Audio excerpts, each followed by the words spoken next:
بسم الله الرحمن الرحيم. أن وحكبرون ويدينتنا what is an institutional investor. شركتها أما هي أذاها مالقشيغا السمية أما institutional investor وشركتو آد أبلارن waxa ay ka soo ururiyaan lacag macaamiisha lacagtaana waxa ay ku sameeyaan maalgelin kala duwan sida inay ku gadaan dhulal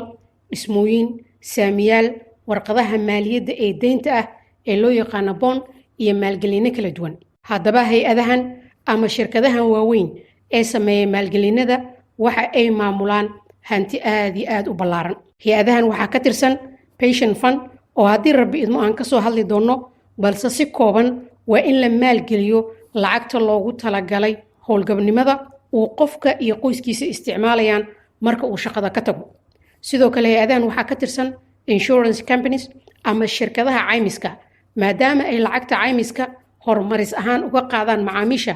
lagana yaabo qaansheegadka ay soo dallacan karaan macaamiisha inuu ka sarreeyo lacagta laga qaaday markii hore ee loo yaqaano premium haddaba waa inay shirkadaha caymiska lacagtaasi maalgeliyaan oo u diyaar garoobaan lacagaha qaansheegadka ah oo laga yaabo inay aad iyo aad u tiro badato hadda koor ayaan ka soo hadalnay micnaha insurance companies iyo premium waxaadna ka heli kartaa lifaaq hoose sidoo kale shirkadahan maalgelinada sameeya waxaa ka mid ah investment bank oo aan dhahnay waxa ay la shaqeeyaan dowladaha iyo shirkadaha waaweyn hadda koor ayaan sidoo kale ka soo hadalnay waxaadna ka heli kartaa lifaaq hoose gunaanad